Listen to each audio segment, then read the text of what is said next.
Trust me when I tell you, comrades, I believe it is only a matter of time before Zarya gets a bit of a nerf, so for now you really want to have her in your kit. Offers one of the best ults in the game for setting up large-scale kills. And in fact, in this match, we've got a sextuple kill coming up here. Zarya is awesome. You want to have her in your kit. A basic overview of how she works. By blocking damage on either yourself or a teammate using your barriers, that converts to energy. In fact, for every 5 damage absorbed, you gain 3 energy. That energy decreases at a rate of 2 per second. That energy translates into more DPS for your weapon. You have a left click and a right click. The left click is this laser. The base damage is 80 damage per second, but if you have a full charge, that goes all the way up to 150 DPS. There is no precision damage multiplier, meaning extra damage for headshots, with the left click. That means you should always be aiming for the center of mass, giving yourself the widest potential hitbox to hit. Your right click explosive charge fires an orb that when it hits deals a small amount of splash damage. 25 ammo per shot, and you have 100 ammo in total per clip, so you can only get 4 shots in, but there is a trick to get an extra shot right before you run out, and I'll talk about that in a second.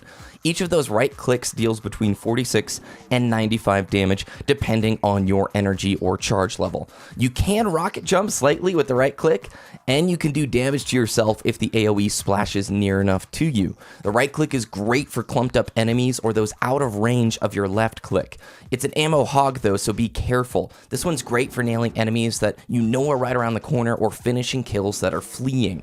Even though it costs 25 rounds, if you have only 1 round left in your clip and you do the right click explosive charge fire, it'll do the full damage potential explosive charge. So it's a really good way right before having to reload that you can get in 1 extra shot. The way your barriers work is that you have your self barrier that comes back after 10 seconds, and you have your teammate's barrier when you cast on your teammate. That one comes back after 8 seconds. The barrier strength will block 200 damage, and they prevent all stuns and slows, which is huge. That includes Roadhog's hook.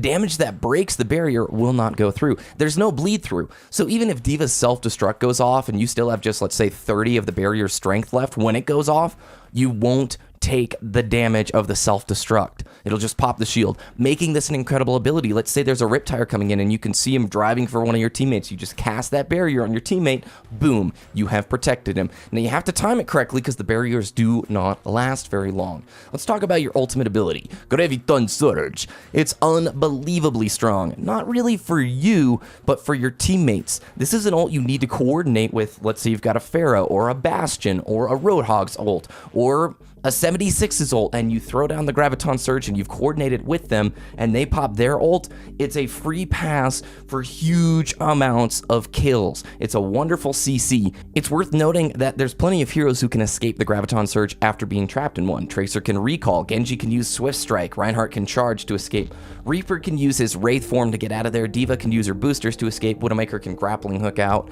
Mercy can use the Guardian Angel ability to fly away to a teammate who's not trapped. If you want the best bang for your buck, here are some great ults that synergize well with Graviton Surge. D.Va's Self-Destruct, Junkrat's Riptire, Tracer's Pulse Bomb, Reaper's Death Blossom, Pharah's Barrage, Symmetra's Photon Orbs, a Bastion. Hanzo can use the Dragon Strike. If you pair your ult in combination with the teammates, meaning you coordinate it through either your voice or the on-screen commands, you can deal huge amounts of damage. I'm talking team wipe, game-winning plays. As a word of warning, a Reinhardt and a D.Va can shut down your Graviton Surge pretty easily if they get caught in it and shield incoming damage.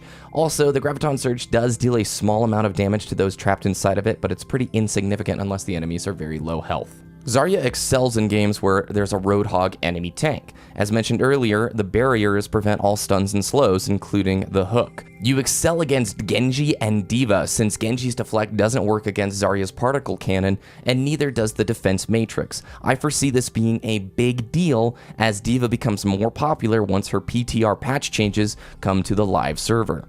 You've really got to be careful against Pharahs as they're really a pain to deal with. They always outrange you. Bastion is obnoxious to handle, and snipers too, because you're just a slow tank with no mobility options, and you don't have a great range. You can't close gaps the way Reinhardt would, so watch out for Bastions. By the time you actually walk out into his stream of bullets to see how much charge you get, you'll probably be dead. Vice versa, a Widowmaker and Hanzo can just take you out from distance.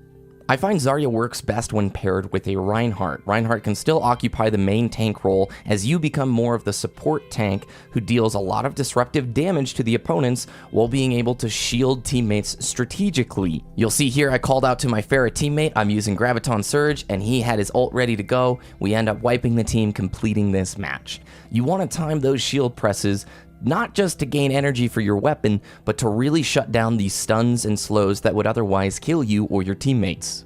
Honestly, this is my favorite hero in Overwatch right now, and I hope you guys pick up Zarya and start practicing with her. It might take a handful of games before you get the rhythm, but once you do, I think you'll see this champion has huge amounts of potential, and I do believe Blizzard is probably going to end up nerfing her in the next set of patches. Who knows though? Maybe Mega D.Va is just going to take over the scene. Thanks you guys for watching, I appreciate it. If you have tips that I missed, let me know in the description down below. If you found this helpful, please let me know with a like and subscribe for more. Have a great rest of your weekend, and remember, Barry is on you. Go!